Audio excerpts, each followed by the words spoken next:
If we don't work on our internal wealth building, at the same time we're working on our external wealth building, we're missing out on what I believe we all want in life. And it's to be happy, content, fulfilled, satisfied, right? We're all looking for that. And when you just build money alone, it doesn't happen.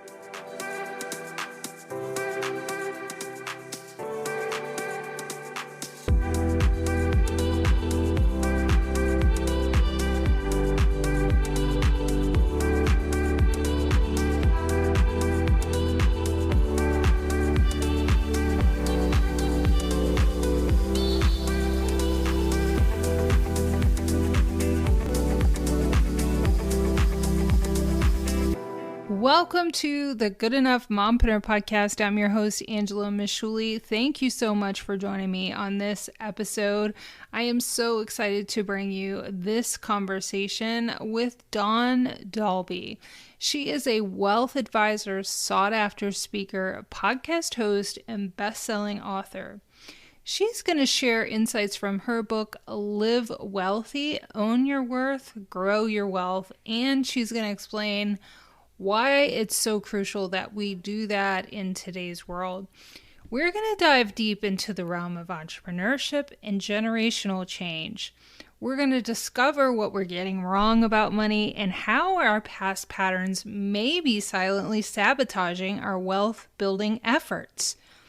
Dawn will also shed some light on the importance of examining our core values, beliefs, and strengths as the foundation for building wealth and conquering fear.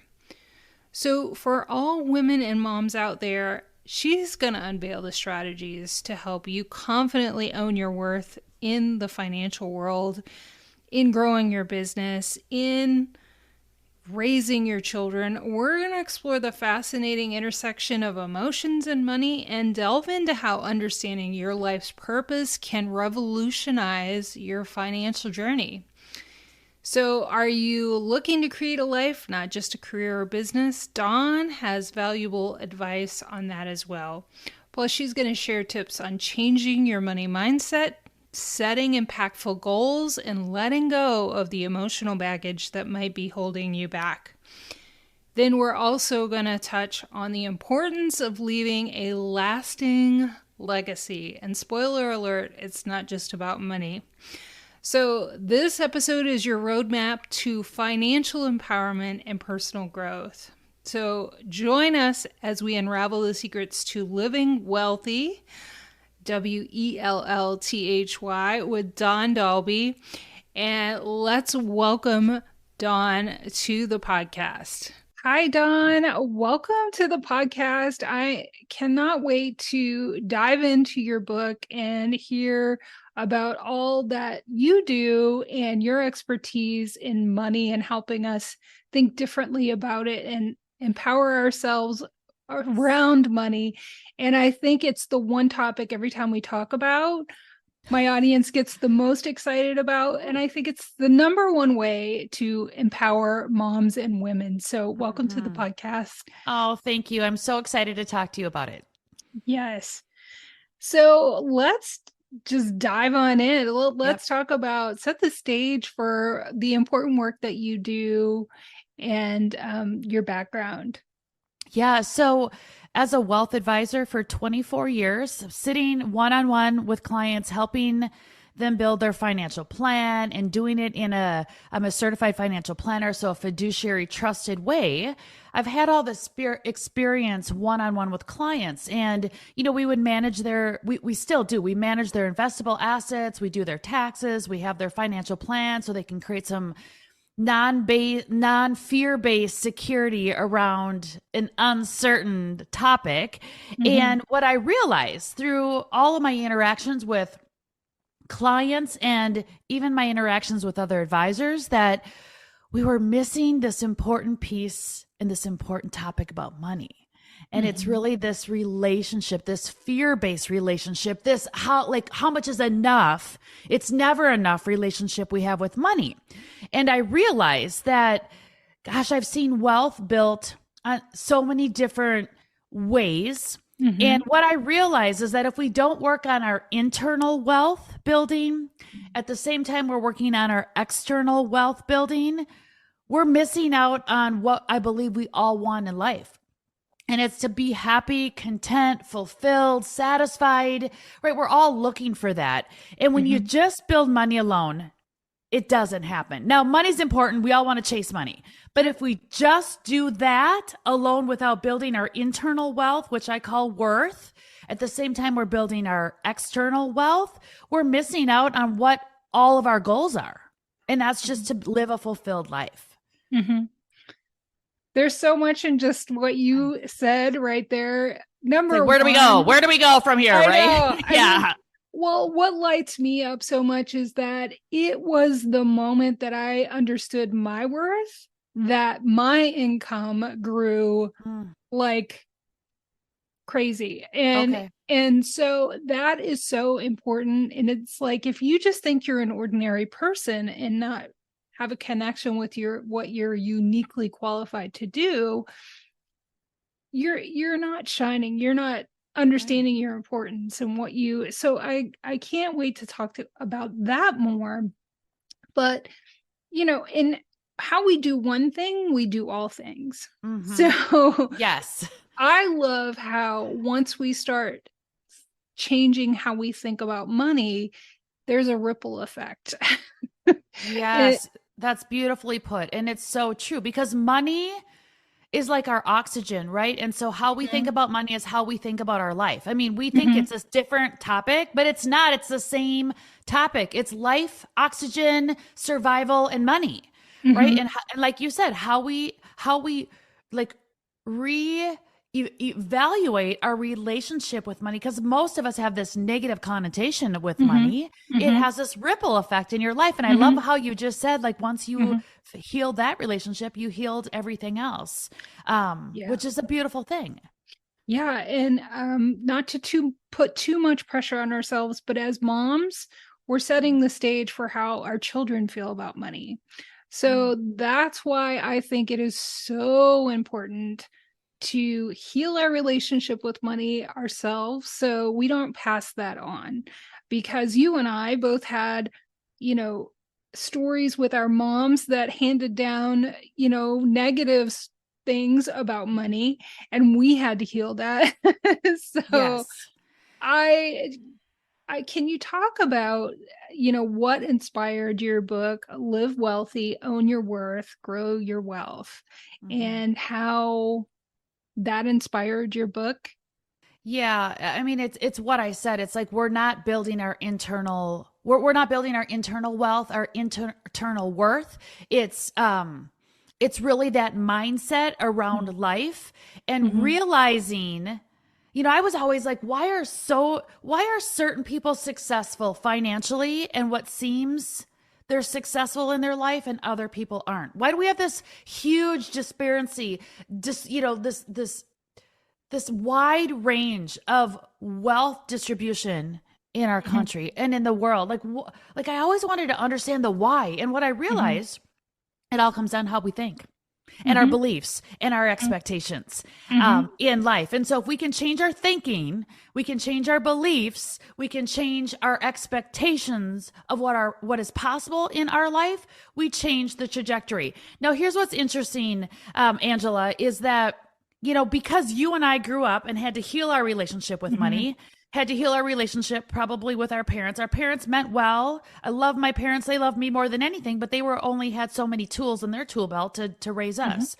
So I tried to raise my daughters, who are, by the way, 18 and 19 now. Like, I don't have children. Well, one's going to be 18 in 2 weeks, but it's like, so now I have these adult children in my life. And so what I tried to do, and also made mistakes, by the way, let's be full, transparent, and real here, is that I wanted opposite for my kids and wanted them to grow up without this scarcity mentality. And I remember knowing that kids, their thoughts and their thinking about wealth in their life are formed by the time they're they're age 6 because they watch our behavior. So I was really cautious about making sure that I didn't teach the scarcity mindset to my kids. But honestly, like now that I have an 18 and 19-year-old, some of it also backfired on me too. Cause I'm like, even last night, I was like, God dang it. My daughter is using my credit card. One of like the side cards that I don't even use myself really, unless they don't take American Express. I'm like, what? She's, she has a job. I give her an allowance still, but they're still using my credit card behind my back. Like that's not okay either. Yeah. Right. And so it's like, gosh, this whole thing with money is a constant. Like, I'm not saying I did it right. Like the pendulum, right? We learned one way from our parents. We try to teach our kids the other way. And then it's like, now I failed and I have to keep on teaching my kids, like girls, like this is not okay. And granted, it's all how I react to that situation that I'm in now. Right. But it's as a moms who we always try to do the best, we still screw up. So don't give yourself some grace, but be in a community, be in a network where we're talking about this and working together to make sure that we're continuing to educate and grow the younger generation. And their views on money. Cause I'm telling you, like it doesn't grow on trees. It's the work ethic that we all need to have the money. And there's nothing wrong with having lots of money. I mean, I have a big income, right?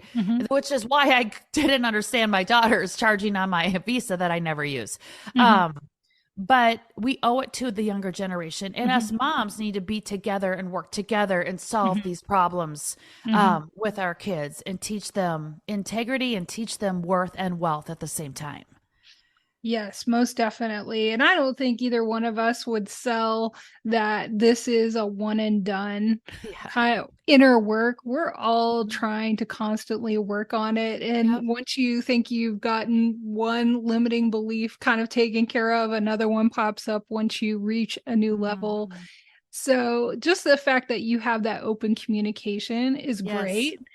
And, I think that that's one of the basic things that we can just all hope for is that, our kids want to have a conversation with us and we can keep that open dialogue. It's really important. And teaching the kids too. I mean, this stuff isn't taught in school, right? They're not taught how to build when I say build your worth, it's about building your self-esteem. It's what you think and what you feel about yourself. And a lot of times our children are in situations like most of the times where they don't feel good about themselves, whether it's through social media, whether it's through their sporting activities, whether it's through school, whatever, right? Because people aren't born, and we're not educating our kids about how to be a worthy human being. Like, how do you really feel good in your weaknesses? Not just your strengths, but how do you feel good in your God-given body? And how do you continue to grow upon that? And when you do that at the same time is that you're learning the technical skills to build your money, because we all want more money, and money's not bad. If your money's actually good if you're a good person. Money becomes bad if you're a bad person and you don't work on your worth. But when you work on it together, that's when you make huge impacts in lives. And that's what we're here doing, Angela, is like we're trying to teach people to think differently about their self and their money so they can have this next level of life that we all deserve. Right. Money is just an amplifier, wherever you are in your life.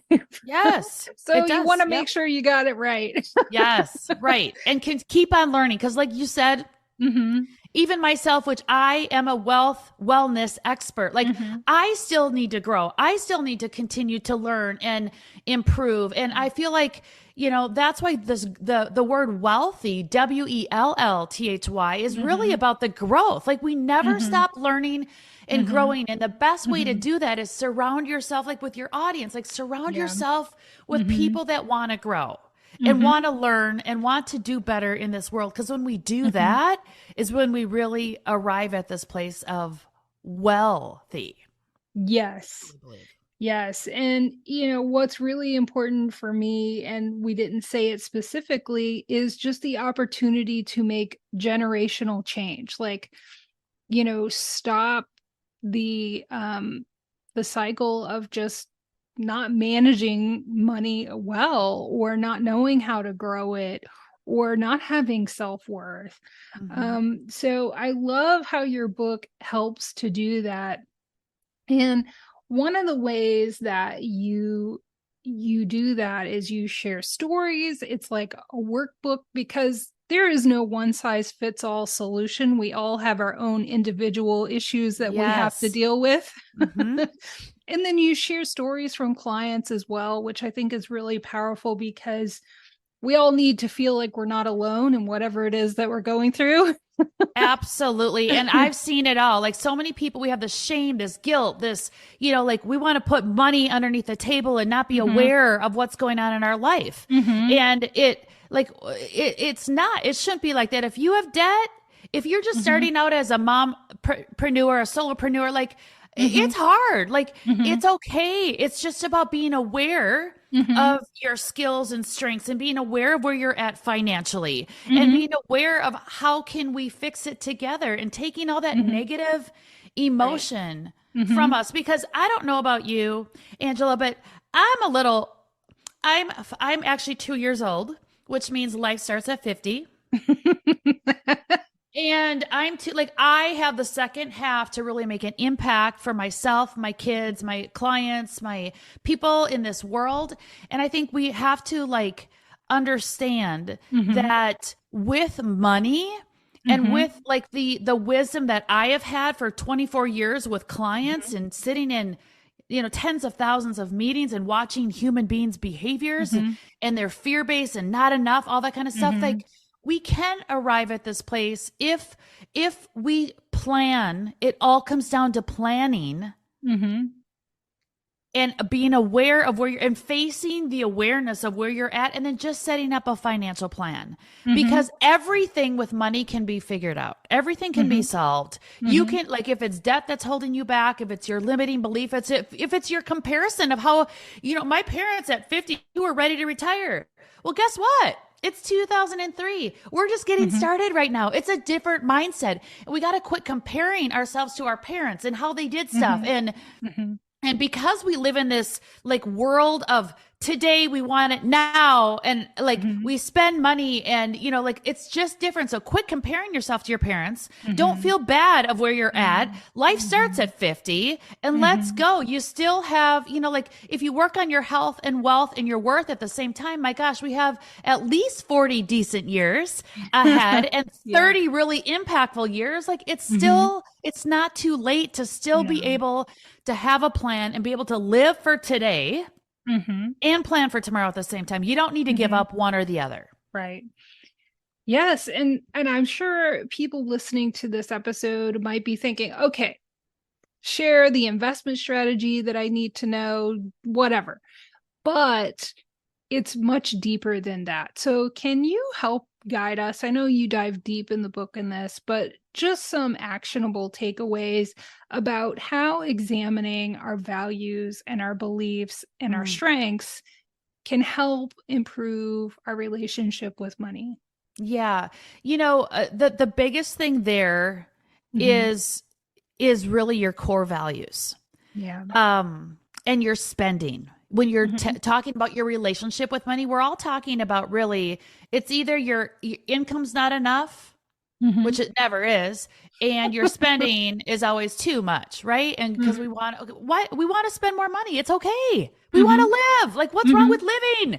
And, it's our birthright, right? So we have to solve this, but it comes down to really your core values as a human being, making sure that you're spending your money in alignment with your values. In fact, I have a financial planning tool called the Wealth Factor that was birthed from Live Wealthy book that allows people to set up their spending plan and, not making it too difficult, but you have buckets of money. And I always tell people, as long as you're paying your taxes and saving for your future, and by the way, when you save for your future, you pay less in taxes. When you put it in the right type of buckets, saving buckets, then you get to spend 25% of your after saving and tax money on your core values.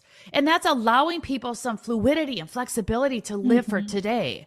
So I'm all about minimizing those taxes and spend your money on the things that you value most in life and quit wasting your money on extra interest payments or insurances that you don't need. We all need insurance, but having the right type of insurance. But all of that stuff is complicated, right? Like we can't talk about the details of a complex investment strategy, saving strategy. How do you reduce your taxes? Like that takes time, but it's all encompassing in a financial plan. You just work with a fiduciary, someone you trust that can develop a financial plan for you, and you solve all of your money problems. Like I'm telling you, all of your money problems, because financial planning is just a puzzle. We need to figure out what puzzle's missing. And a lot of times, like for your audience, it might be the income piece. Right. So it's like mom that they want to make more money and they want to, increase their income. So it's like, well, let's focus on that. Right. So like, how do we increase incomes, and and the best way to do that is knowing what your strengths are. Right. And analyzing like, okay, we all have strengths, and it's making sure that you're making your income in alignment with your strengths, and you're not just working for somebody, but you're using your strengths. And we all have strengths, and we all have weaknesses. Right. So we build around our strengths and our weaknesses, so we can gain more income in our life, so we can gain more spending, and then we can reduce our taxes so we can save for our future. That's the key. That's the formula. So important. It really is. But I think lots of times we don't know those limiting beliefs about money that really hold us back too. What are some of the common ones that you wish that we could just change? It's the expectation of I'm not enough. I don't deserve this. So many times I find like my kids live a better lifestyle than I do because I'm still thinking I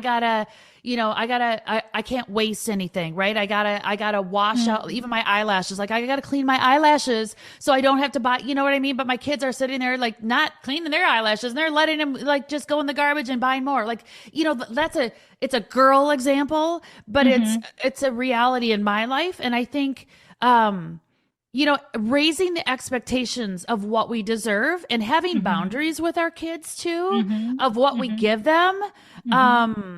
And I think that limiting belief comes from, like, for me, I love my parents more than anything. My dad's alive. I have a stepmom who I adore, who actually, oh my gosh, my stepmom I'm a numbers girl. She put this thing like together from a writing perspective. I love her. But remember their generation, my dad's 80, my stepmom is 76. Like it's all about don't waste. You don't need that. You don't it's not ever a deserve, but it's like, I keep hearing that because we all look up to our parents still as our guiding star. And it's just like, I think the limiting belief comes down to, I don't deserve it, or I'm not good enough to have that. And it's like, no, you are.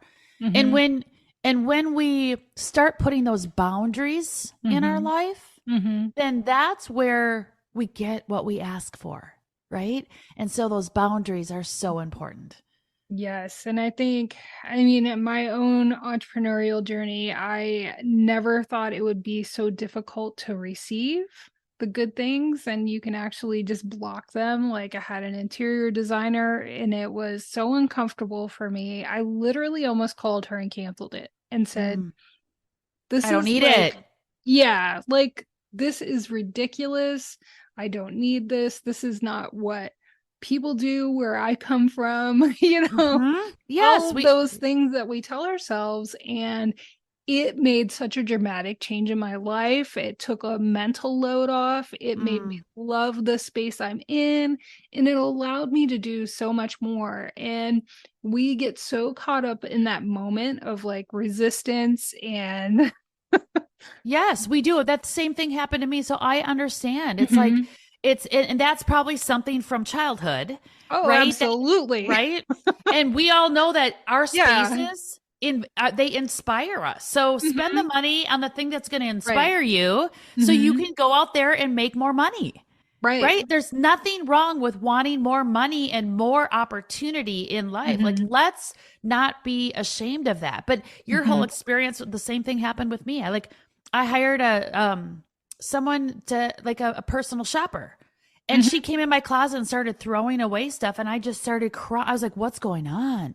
Like, I was just crying. And it was the shedding from our limiting beliefs from the past. Like I was told going to the mall was bad. You know, it's like, it's sneaky and we shouldn't buy things at the mall because the mall is expensive and right. And so when I had this like wardrobe lady come in and she was like taking shit off my closet hangers and throwing them away, I was like, what? Like, but it was really, it's like a snake shedding its skin. So, yeah, those limiting beliefs, sometimes we're not even aware of them, right? Because they're hidden back here until, you know, but they speak to us when we're like, you, Angela, you're questioning, you're like, wait a second, I don't need this. But when you start to question that, go, well, why did I originally book it? Right. And if that is a core value of yours and your space, and that, and you spend money on the things that you value most, that's going to provide you more income. If you really take action and accountability on that kind of stuff, then like, my gosh, like celebrate your space, and your space is beautiful. Like look at it, like now I got to look down because the way my camera's set up, I'm talking to the camera, not even looking at you, but like, yeah, beautiful space, right? Yeah. I mean, it's just, but it's also comes to this whole concept, like there's only a limited amount of money in the world, or, you know, or I only deserve, this is enough. Or, you know, that's too much, like it's greedy, or, you know, it's going to somehow change me and make me different. And, you know, those things are just so silly, how they just hold us back. And like you said, we don't even realize it. That's why I love to talk about it, is because until somebody's reminded of it, here's things that they just subconsciously tell themselves. Yes. About money, the light bulb doesn't go off. You know what? You're right. And it's a constant battle because our brains, like I have always, I'm not a scientist, but I love studying the brain. Like, why do we always feel limited? Why are we fear-based? Like, why does that? Well, that's because how our brain was developed to be fearful for survival. And I always tell people it's actually easy to build your wealth. It's not easy to manage your mind.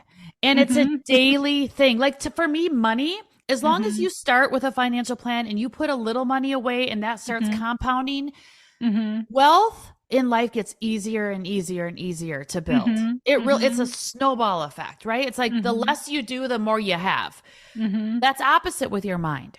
Yeah. And you're right. And it's like, it's really about, it's the constant exercising of your mind, and the how we talk to our mind and how we talk to ourselves.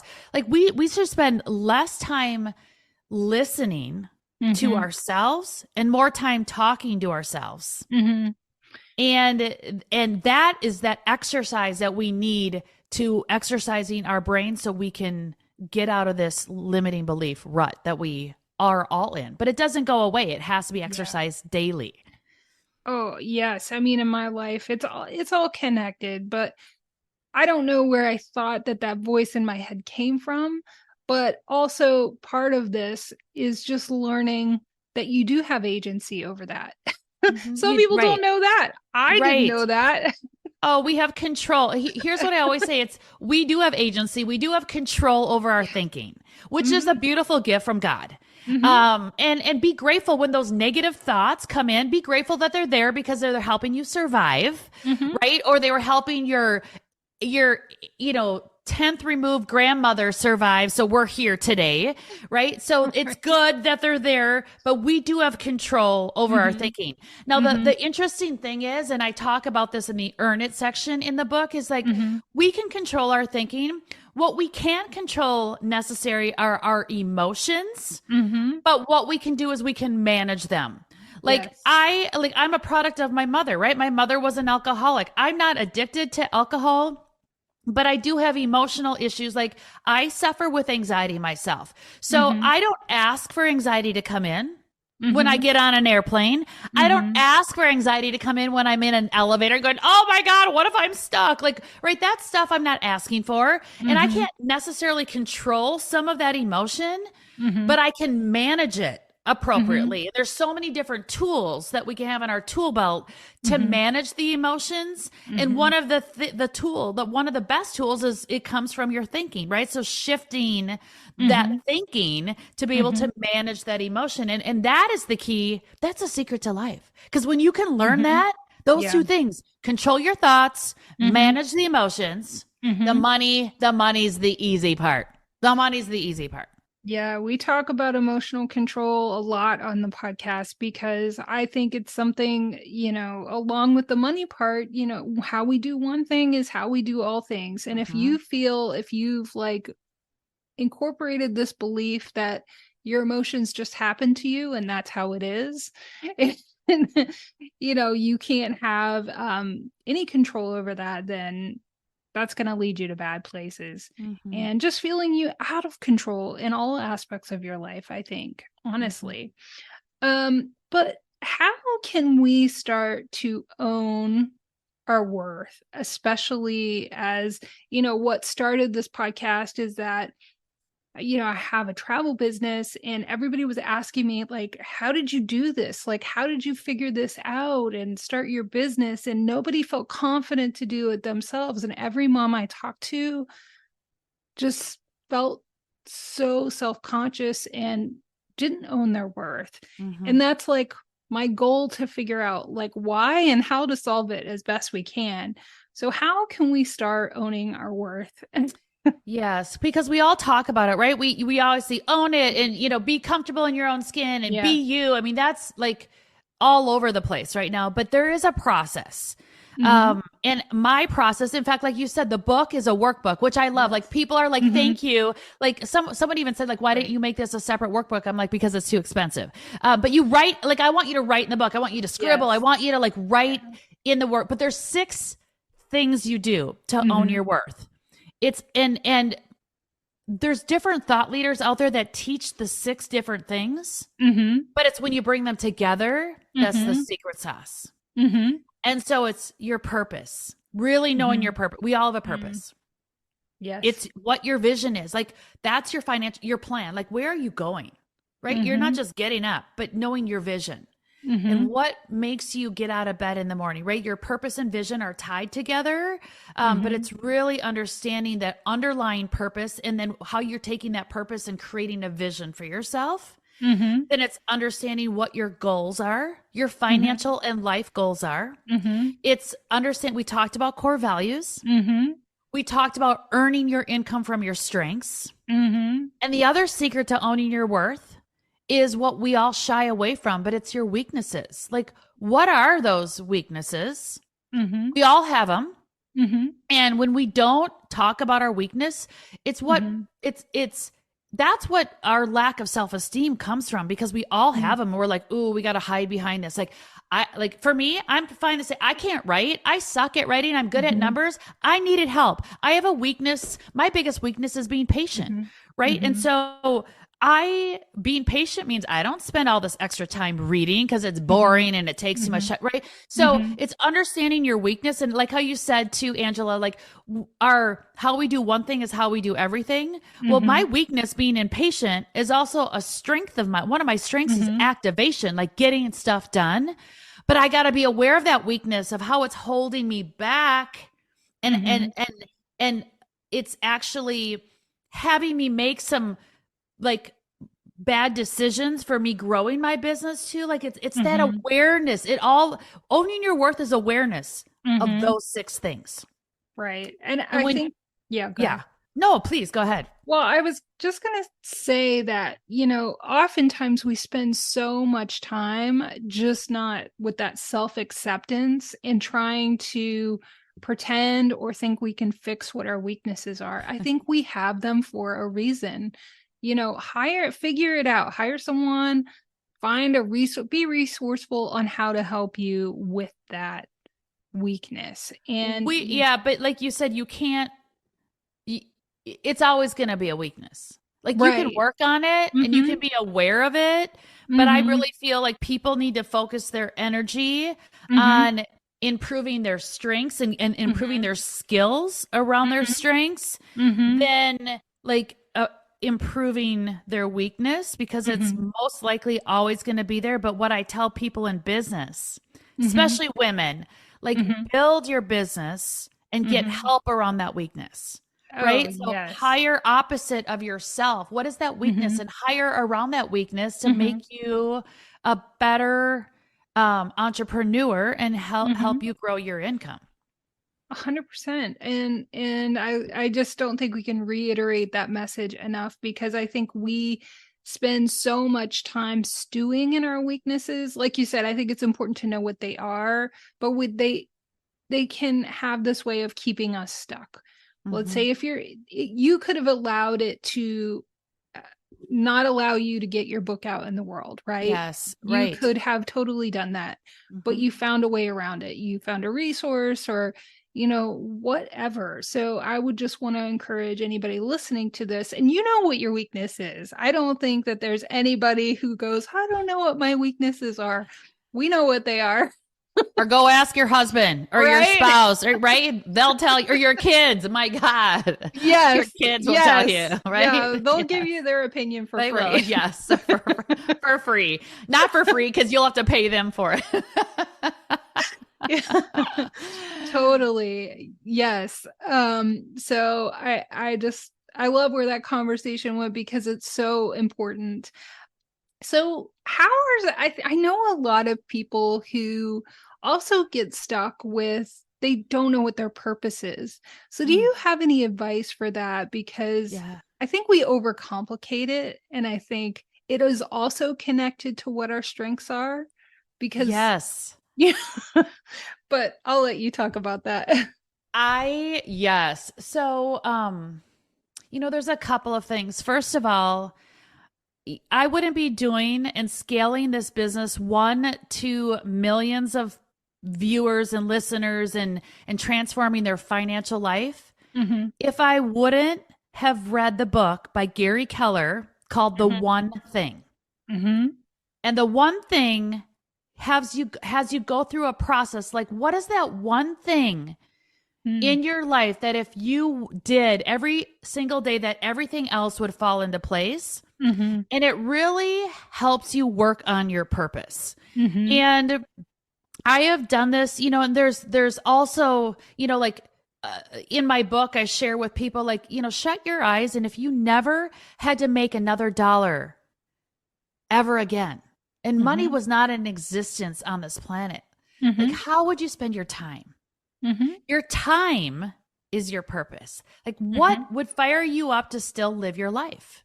And when you go through that process, I find a lot of women, especially, they're like, well, I love connection. I want to inspire people. I want to teach people. I want to lead. I want to change people's life, which is great. And so what you have to do then is take that purpose and understand, then how do you create your vision around that purpose, right? How do you then go, okay, if that's my, like, what is my vision is helping or serving or selling or whatever product or service that you have. Like, how do you start to create an income and around, like, your vision is almost like, well, what are you going to use? Right. So like, my purpose is to inspire and empower people to think differently about their money. So they can, so they can live a life that they didn't ever dream upon. Okay, great. That's my purpose. Like, I believe if I never had to make another dollar in my life, like, this is what I'd be doing. Okay. Then how do I monetize that? Right. So my vision then is to help millions of people, like, have millions of dollars. This world is corrupt. It's like, how do I then teach people to think differently about their wealth? So you know what that led me to is, like, Dawn, no more one-on-one client meetings. Now I hired a team, other advisors, to help my clients, give them really good advice, but I need to be out there. Like, I feel this is divine, and God spoke to me, like, you need to get in front of millions of people. Okay. So then my vision becomes, I need to help these millions of people create a financial plan so they can have better relationship with their money and they stop wasting their money, right? So that's my vision then, right? So then the vision goes into the goals. Okay, so then what are your goals? Well, I want to make, I want to make $1 million. I want to make $2 million. I want to make $50,000. It doesn't matter what the number is. Like, what is that goal? And then you back into it, right? So so many of us know what, like, maybe don't know what the purpose is, right? But they don't connect the purpose and the vision and the goals. And then you have your goals, and then it's like, okay, I want to make X. Great. What are your strengths? Let's start working, like, understand and become aware of your strengths so you can make your income in alignment with your strengths. Great. Let's create a spending plan in alignment with your core values. Right. And then you do that. And then it's like, okay, then you get your plan up and running. And then life happens. The challenges happen. Right. Then you know yourself. And then it's like, oh, my weakness. Like, okay.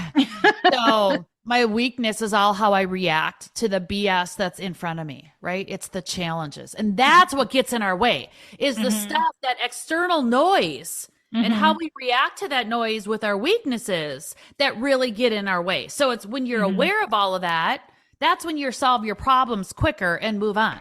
Because I don't know about you, Angela, but I have problems all day long, right? But technology doesn't work. My kid comes in, starts singing in my office while I'm doing a spreadsheet this thick. I'm like, stop singing, right? But it's like how we react to all of that and being aware of our behaviors is the key to life. It's the key to success. It's the key to living wealthy. Right. And I think that we're uniquely qualified as moms to kind of adapt to that, because we have to as parents. It's like, because you're not going to get through the day unless you've dealt with like at least 3 crises. Right. But it's how you, like, for me too, it's just like, wait a second. Your kid is in the office with you. Like my daughter had her computer in here. And she was singing along because I had some music in the background, Adele, because I'm obsessed with Adele right now. But, I'm like, well, wait a second. I could either yell at her. Like, seriously, I was trying to do an Excel spreadsheet that the formula was this long. And I'm like, wait a second. Stop and be aware. Your kid, like, look at what's going on. Your kid is she wants to be with you. And she wants to work alongside of you. Is she singing? Yes. Then maybe just don't work on the spreadsheet right now. Like, just put it away. Right. And so then I did. I like stopped what I was doing. I still worked, but I worked alongside of her, not in the whole, super analytic type of work. And it just all works out. But like, we got to, in my book, you'll find out one of my biggest aha moments too was like, the kids need to understand that they come first.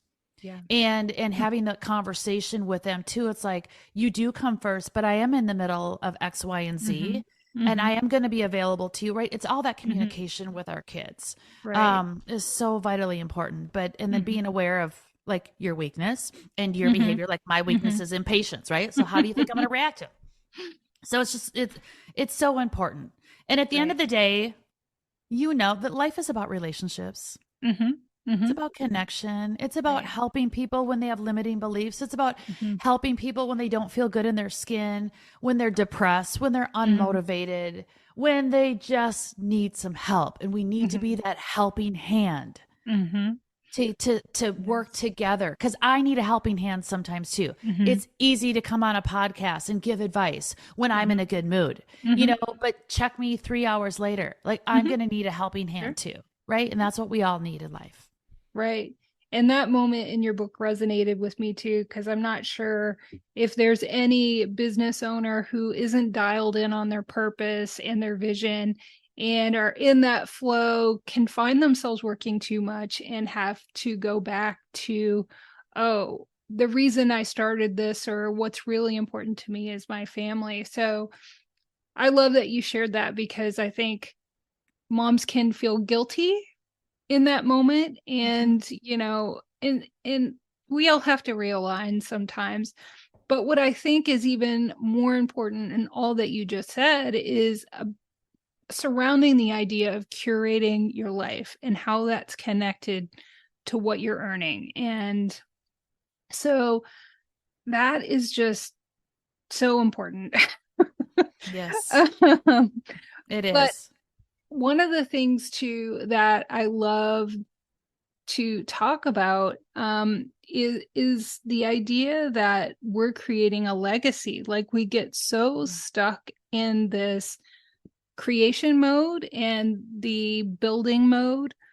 So can you talk about that? Because I don't even think, for somebody with my background, there was no legacy.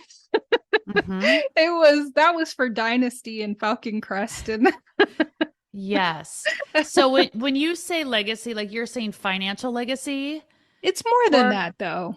Yeah, it is. I think the legacy is in our day to day is creating, teaching our kids to be resourceful and have character and integrity and, work smart. And, I believe we create this legacy without us even being aware of it, because our kids are watching, even though we feel like they don't listen. Mine especially, like I feel like they don't listen to me, especially with money. Like I'm trying to I'm like, you're not going off to college until you have a mommy money class with me. They're like, oh my God, I don't want to talk to you, but I do believe they are listening and they're watching. They're watching. Their ears are their eyes. And so how you treat a server when you're out to dinner, how you treat your husband or your wife or your spouse, how you treat your employees, how you talk to your children, that is the legacy. Right? And that is the most important. Do I want my kids to inherit money? Sure, I do. And do I want to give my kids money and pay less in taxes? Absolutely. But again, I want the legacy to be, I want them in a better position than I was. And I want to leave them a legacy of worth and wealth. And it's not just the wealth. Yes, it's often what's caught and not what's taught. That really sticks with them. And we've talked so much about so many things. I know. But I would love to hear if there was just one message that you want for listeners to take away from your book or this conversation. What do you think that would be? I would say it all comes down to self-esteem. I want people to continually, day after day after day, increase your self-esteem, which is what you think and what you feel about yourself. Right. And when you continue to build your self-esteem, and how you build your self-esteem is going through the pain, going through the challenge, doing stuff, being uncomfortable when you don't want to be uncomfortable, right? Just pushing yourself a little bit more. That's what builds self-esteem. And that's what builds character. And when you build your internal character and your internal self-esteem, which is your internal worth, when you build that, and you also either get technical and have a financial plan, or you work with somebody that you trust to build your external wealth at the same time. I mean, that's going to drive you the fastest to that life fulfillment and happiness, and security and freedom. Because if you don't do both of those things, you're just going to be a wealthier version of your existing self. And that's not okay. We all owe it to the planet to continue to grow. And so it's growing your wealth and your worth at the same time. Yes. And I know so many people don't think that fulfillment, freedom, or wealth are something that they deserve or is possible for them. They kind of see it as this distant thing that's for other people. So I hope that this episode is an invitation for people to realize, if you need us to give you permission, you got it. You got it. Go for it. You have a pulse. You have a pulse. Right. Your heart beating. The permission is yours. Right. And so often I think just having that conversation and saying those words can be so empowering, because, there's something that just kind of numbs, daily life and taking care of kids and whatnot, we kind of stuff that down. So I appreciate that reminder. I think it's so important. Dawn, it's been wonderful talking to you on the podcast. I just feel so grateful to have a platform I took that fear to start this podcast as an invitation to grow. And, you're an example of that growth. I'm sure you had moments of fear and still do. We all do. Yes, we just push on. So, if anything has resonated with listeners and they want to connect with you, where can they do that? They can find me anywhere. I would start with a website, which is Dawn Dahlby. For those of you that are listening, it's DAWNDAHLBY.com. I'm on all social media platforms. But I have something to offer for anyone and everyone, no matter where you're at in your wealth building journey. I totally agree. And like I said, it's something you consistently have to work on, just like physical strength. You have to keep working on it. Yes, absolutely. So thank you for allowing us to do it and showing us a way to do it. And, I'm sure listeners, there's so much to learn. So thank you. Thank you. Love you. Thank you, Dawn. Thank you so much to Dawn for sharing her insights on wealth, mindset, and transformation. It had such an impact on me. I hope it did for you too as a listener. If it did, reach out and let us know. We love to hear from listeners when you love an episode. If you learned something that really resonated with you, let us know. I'm going to leave Dawn's contact link in the show notes, and you can also reach out to me at mombusinesscoach.com. Thank you for joining us on this episode where you invested in your personal and financial growth. That's so amazing. We look forward to having you back for more empowering episodes in the coming weeks. So be sure to subscribe so you don't miss one episode. Until then, keep embracing your good enough journey and keep reaching for your dreams. Thank you so much for joining us. I cannot wait to talk to you next time. Until then, bye.